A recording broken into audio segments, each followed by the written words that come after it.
I get angry when people make light of depression. It killed my friend.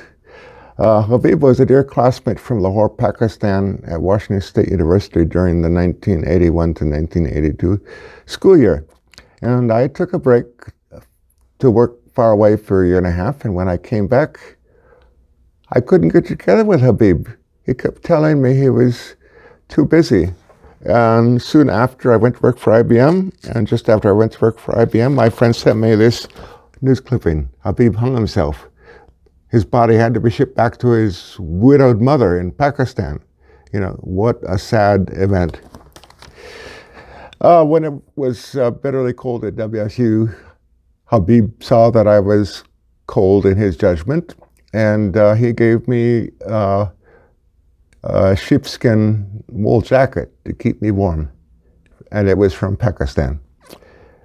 Christmas 2010 at Shandong University of Science and Technology, there were about 30 graduate students, and I saw most of them at the food court, and I decided to give them earmuffs because they were obviously very, very cold coming from the tropical climate they were used to.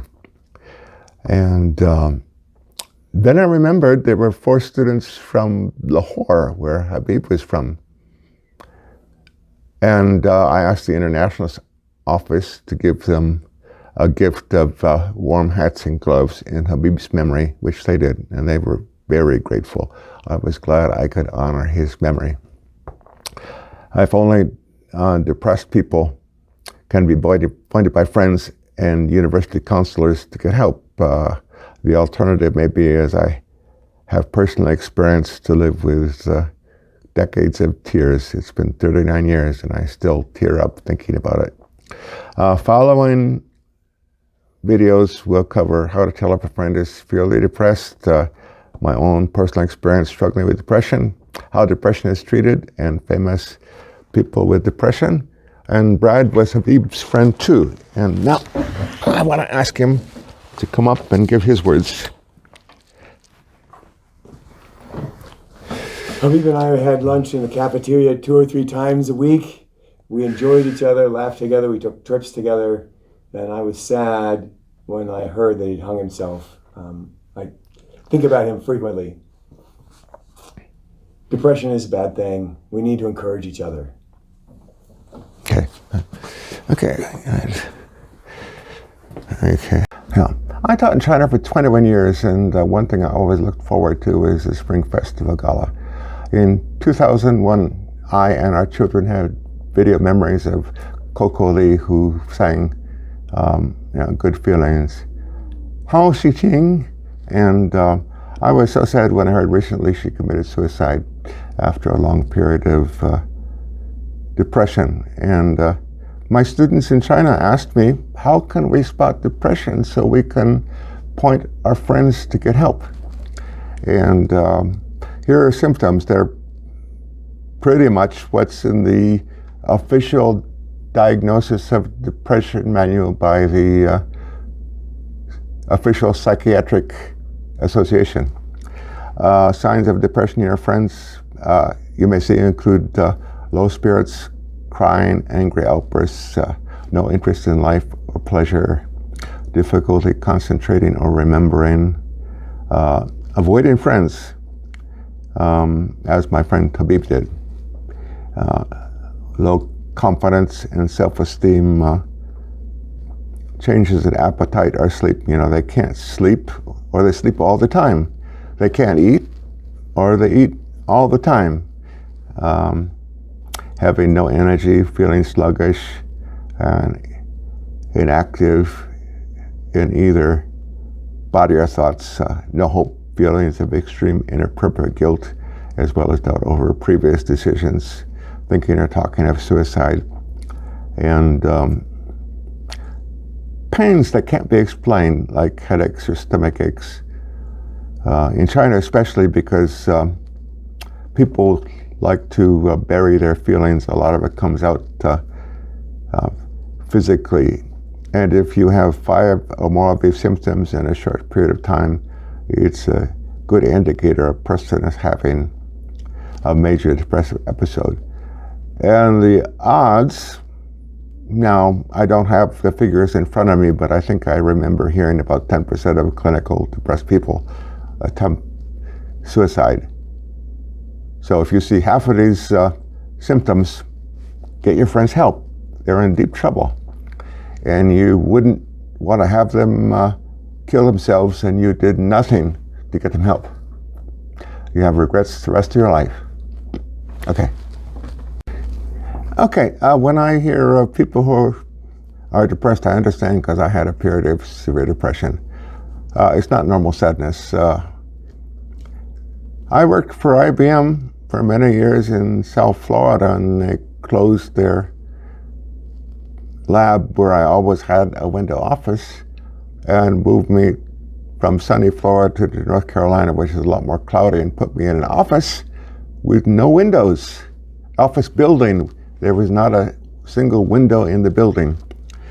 And when we relocated in January 1995, immediately I felt terrible. And I felt terrible for 3 years. I felt terribly depressed. I felt hopeless to the point of thinking about suicide, but I knew I needed to stay for my dear family. I couldn't think clearly and felt slowed down in everything I did. In early 1996, I realized I needed some help and had this standard treatment, cognitive behavioral therapy, and it helped, but I became depressed again the next winter, and my family MD put me on standard medicines called SSRIs, and I felt better. But I mentioned to my family MD in January 98, I felt fine until I left Florida, and she said, you have seasonal affective disorder, also called winter blues. The severe form is seasonal affective disorder, or SAD. This is a winter depression caused by a lack of sunshine and short days in winter. I saw a specialist, one of only a few in the state, who said, absolutely, your daughter's got it too, it runs in families. And the treatment for most people is using very bright lights called SAD lamps. Now, I also needed to add SSRIs because my case is extremely severe. And with that, I do okay. Especially in Qingdao. Qingdao is pretty nice and sunny. There are places I gone in China which are a lot more cloudy, but Qingdao is sunny. And having gone through severe depression from SAD, I understand people who get depressed because I've been there. And my particular depression had a physical cause, although the majority of depressions are more life circumstances. A trained professional can help diagnose the problem and figure out whether it's purely psychological or physical. I mean, the experts know what to do and how to treat things. So please do all you can to steer those around you to get help for depression. Trained professional counselors are available for help. I know every university I taught in China had some student counseling service available. The alternative maybe is I experienced after my friend's suicide, Habib, decades of tears. Get your friend help. Okay. Okay. Now is a good time to get depressed. There are good treatments that are very effective. I'm going to talk about a victim of the time, maybe 70 years ago, 80 years ago, when there was no good treatment of depression. Minnie Vatran is a hero of China. She's mentioned in the, recognized in the Nanjing Massacre Museum.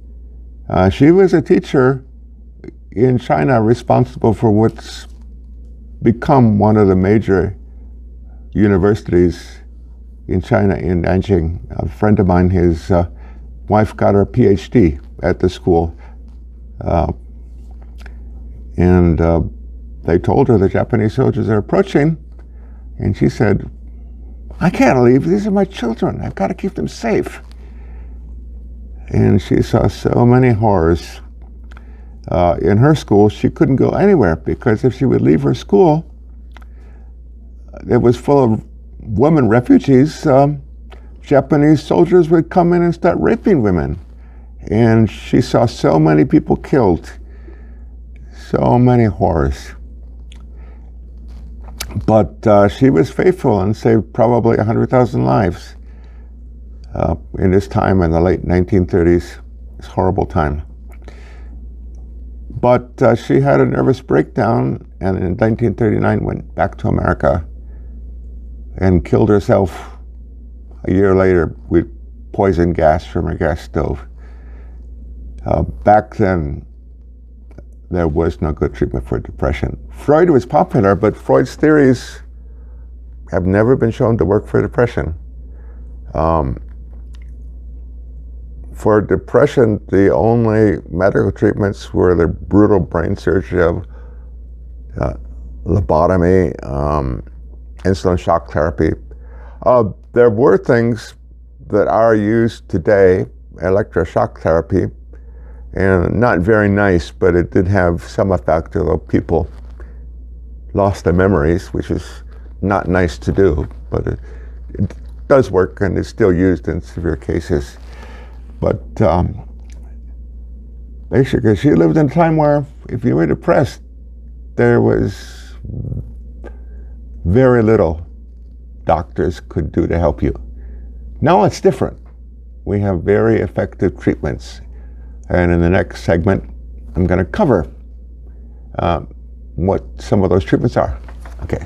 Yeah, now is a good time to be depressed. There are very effective treatments. We're a combination of hardware and software. We have our thoughts and we have our bodies, and they react in very strange ways. So for some people, the treatment of depression may be medicine. For some people, it may be psychological therapy. And for some people, it may be a combination. But we're into the area of evidence-based medicine. Psychiatrists and psychologists to look at what works and prove that it works. Okay, so how is depression treated? There are medicines, and they may not work immediately. They usually take at least a month or so to work, but they do work. Unfortunately, different people react differently, so they have to switch them around and see what works for a particular patient. And some people are helped by both medicine and psychotherapy together. The most common psychotherapy, which is proved to work, although there are others that work, is called cognitive behavioral therapy. Basically, your wrong thoughts make you depressed. Think in a different way. And teach clients to correct things like overgeneralization. Because you failed the exam doesn't mean you'll be a poor person on the street and will never get married. Filtering, only paying attention to minor things while ignoring the big picture. Discounting the positive, only paying attention to bad things. Jumping to conclusions, believing things are true without sufficient evidence.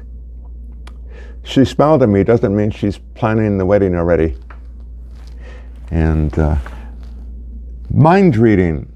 You cannot know what somebody else is thinking. I do not believe in extrasensory perception. I do not think we have telepathy. We may think we know what somebody is thinking, but unless we're talking about ourselves, we don't. Predictive thinking, we don't know for certain what will happen. You feel like you're in love. That doesn't mean you marry the girl or she's in love with you. Or you fought. That doesn't mean you'll never marry her. You just don't know. Life is complicated. And predictive thinking, we don't know for certain what will happen. You aced the test doesn't mean you'll be a Nobel Prize winner.